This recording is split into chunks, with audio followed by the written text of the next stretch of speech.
morning, East Castle Place. How's everybody doing? Welcome to this edition of Coffee with Tyler.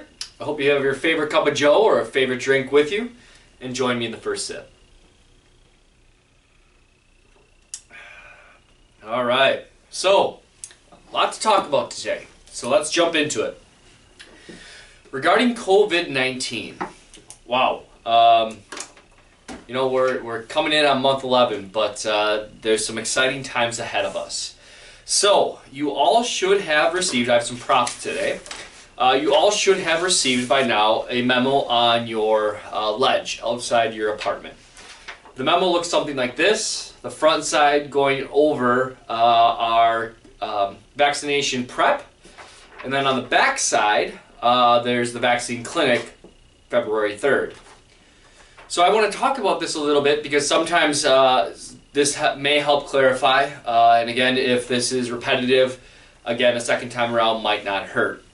I know it doesn't for me. So, beginning next week, Monday, Teresa and Maureen and or another staff member will be present in the club room. And what we will want to do is we will gather the consents, and the consents look like this. It's a triplicate form. There's 2 pages. You'll fill them out. You'll go ahead and fill that out along with bringing your insurance card.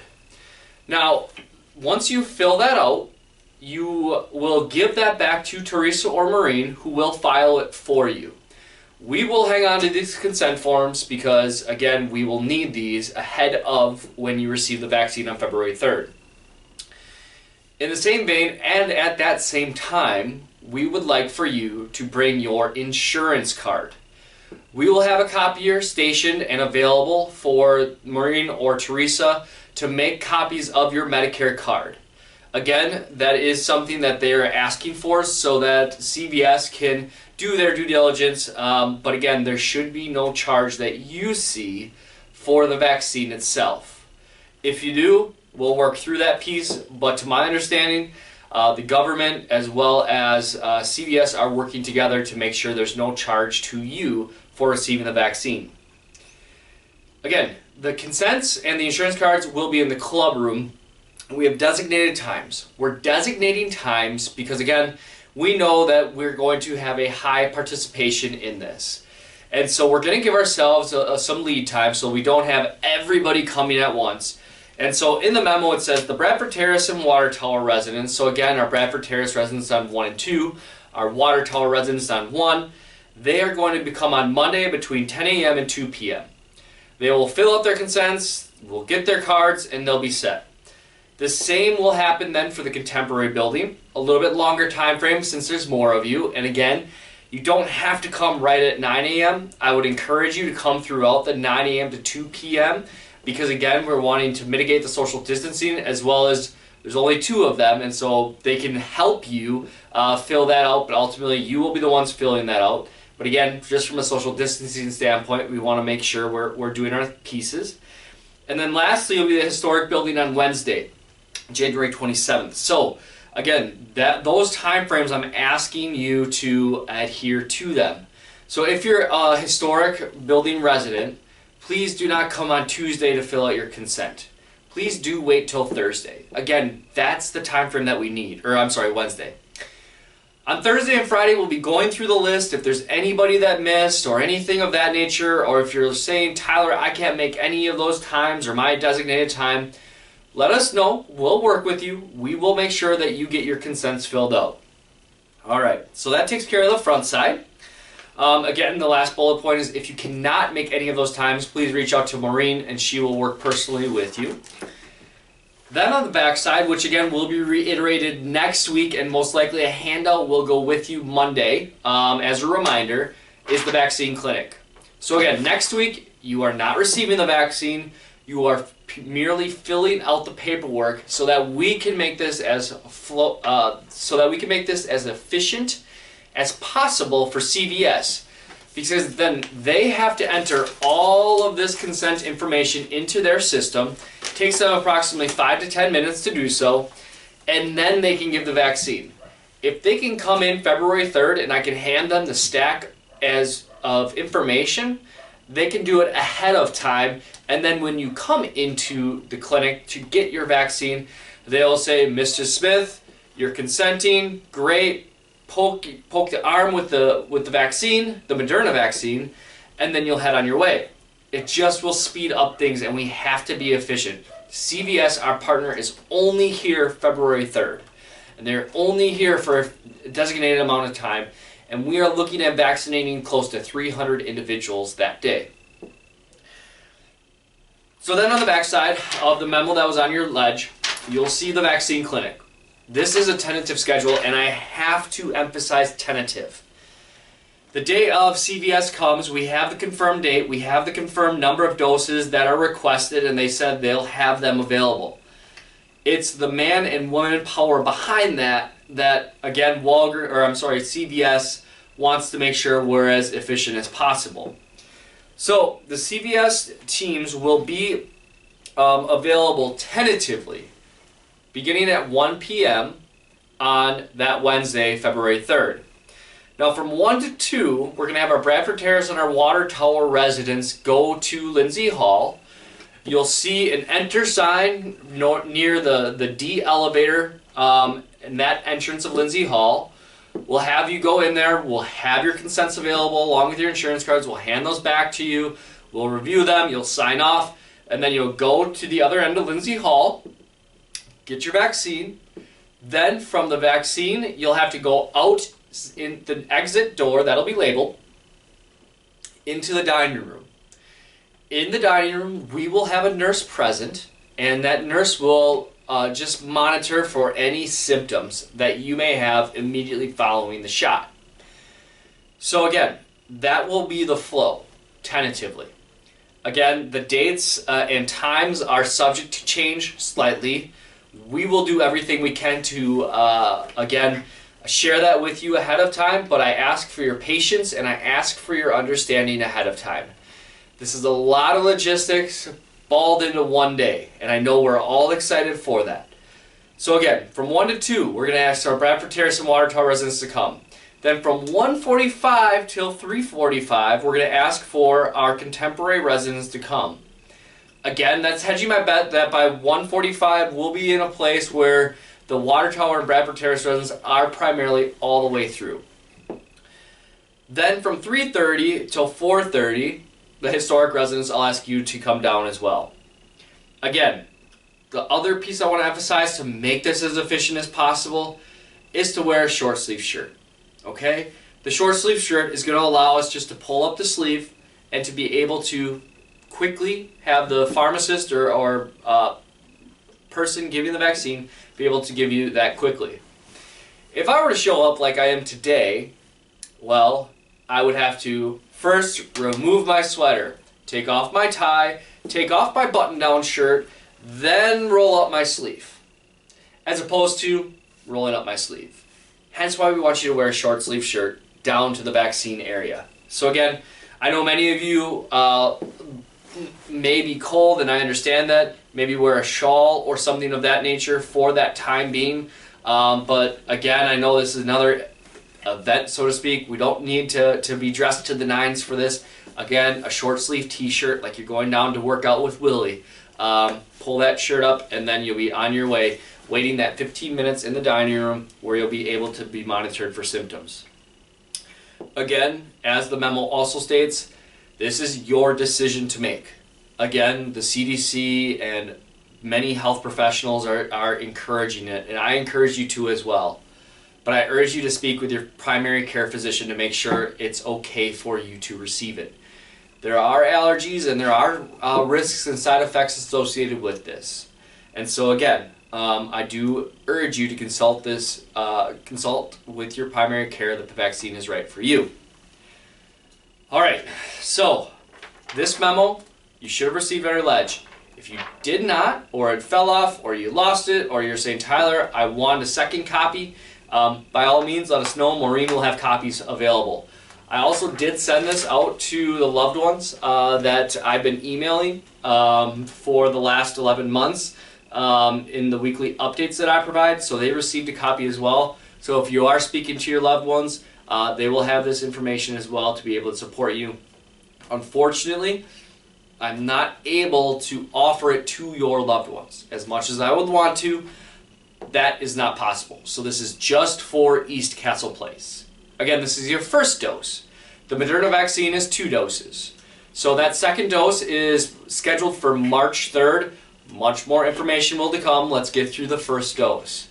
Speaking of first doses, the employees that receive their first dose will receive their second dose on the same day, which is why we're trying to coordinate about 300 individuals or so to get the vaccine. Again, I'm excited about it. You should be excited about it. Again, this is one step closer to what we may consider a new normal. What that new normal is, I think we'll find out over the next 3 to 6 months. But again, this is a great first step. Again, the reasons I'm doing it, I've told my staff, I'll tell you, I'm doing it for my family and loved ones. I'm doing it for my son, who hasn't had the vaccine yet, and I'm also doing it for you. I'm also doing it for the residents and the staff that I get to work with each and every day. Of course, protecting myself, but also protecting those that I work around and be around and truly enjoy having relationships with. So again, please, please, please ask your doctor, talk to your loved ones, see if it's right for you. February 3rd, again, another communication will go out next week similar to this. And again, these consent forms, they'll be available at the time of your designated date. So you do not need to think you need these ahead of time. We will provide these at that time. Again, questions, concerns, please let myself, let Maureen, or let Teresa know. I'm going to encourage you, especially over Thursday and Friday. I will be out of the office on a personal matter, so please do reach out to Maureen or Teresa for that immediate response. They are the duo that I'm coordinating this with as well. Speaking of COVID-19, so that ends the segment of reiteration of the memo. I need a cup of joe, a sip of coffee. All right.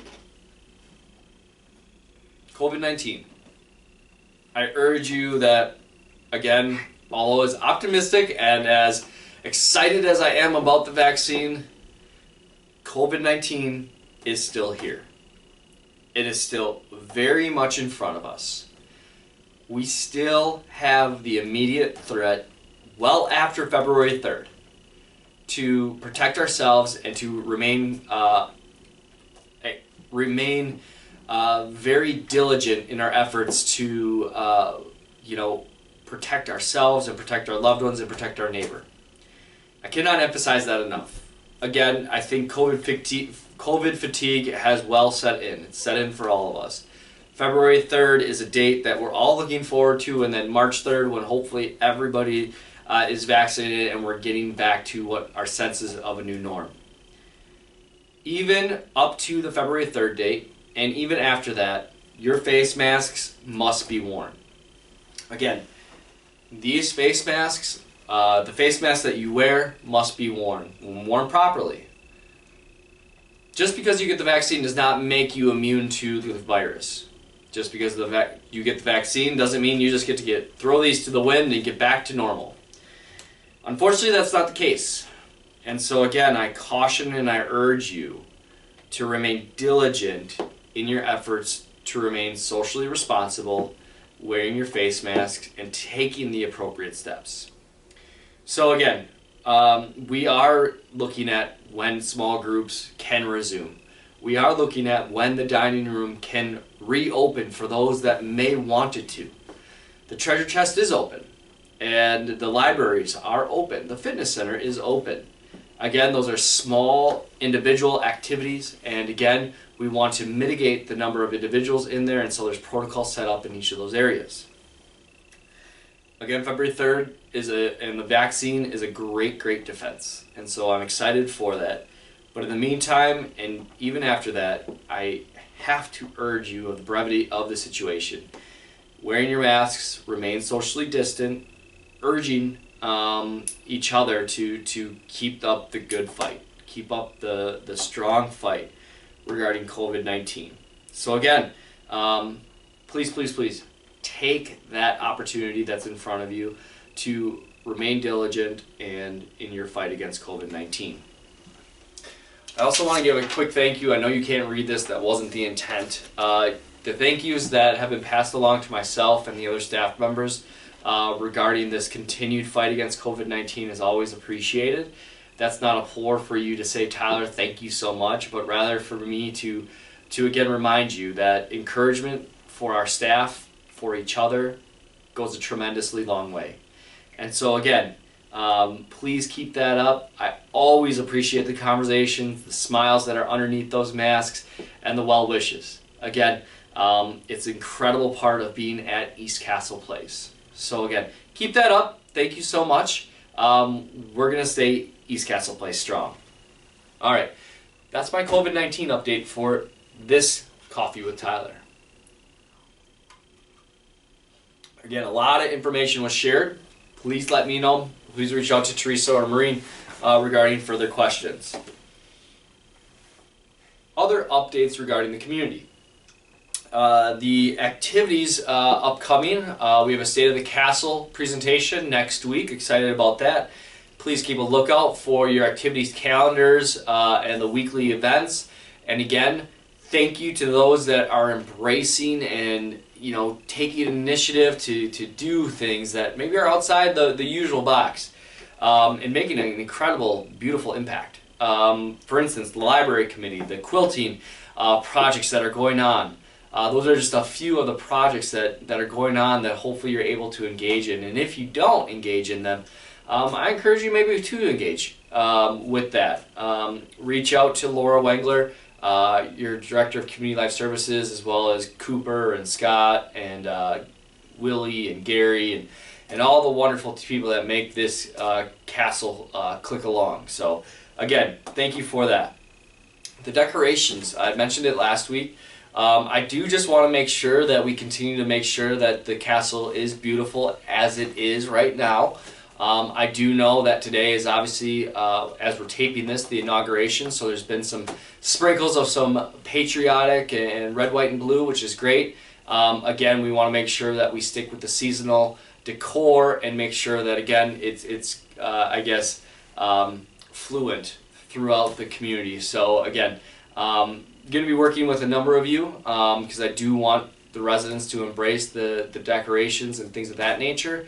But at the same time, want to make sure that our campus does remain as beautiful as ever and consistent.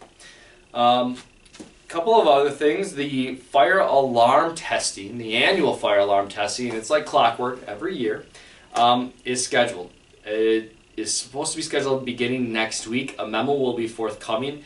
They'll have to go into your unit, it appears, just to check on the alarms and smoke detectors. They'll be in your unit for less than 5 minutes.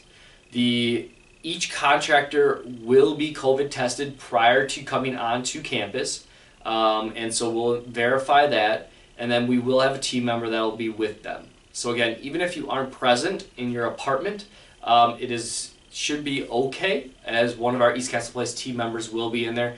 If you are in there, that's not an issue. We just ask you to, mitigate the conversations and things of that nature. Again, just precluding that social distancing piece. But again, it shouldn't take more than 5 minutes.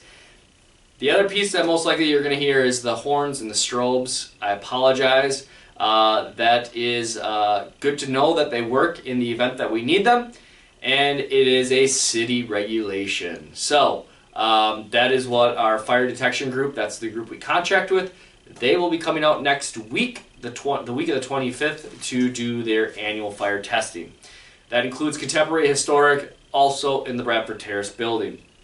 Water tower, I believe you're going to be scheduled in the coming months. You're on a little bit different rotation.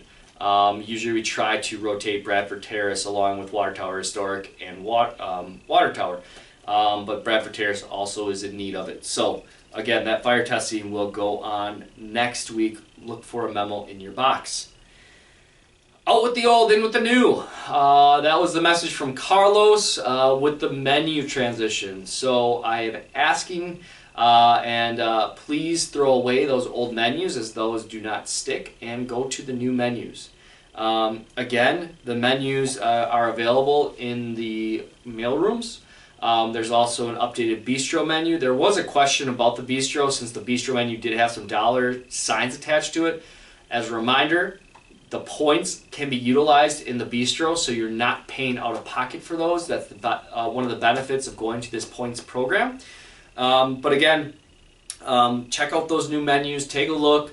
I know the team is working diligently and hard, and as Carlos has always said, we always appreciate feedback, the good, the bad, and the indifferent. So please keep that up. Again, please also reach out to your food and beverage committee members that are here for you. I believe that food and beverage committee is led by Sandra Meyer. With that, I want to just mention again, I will be out of the office Thursday afternoon and Friday on a personal matter. You will see a number of your team members, or I'm sorry, a number of the staff members in green and gold, because it's Go Pack Go weekend. So again, the Packers play Sunday at 2:05 against the Tampa Bay Buccaneers. Tune in to Fox is where it will be located on your local TV. But again, we'll cheer on the Packers and wearing green and gold. So I encourage you to participate on Friday if you'd like, with the rest of the team. So with that, I'm going to sign off with a sip.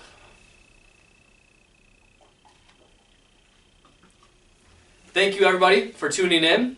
Stay healthy, stay well, and we'll see you next time. Take care.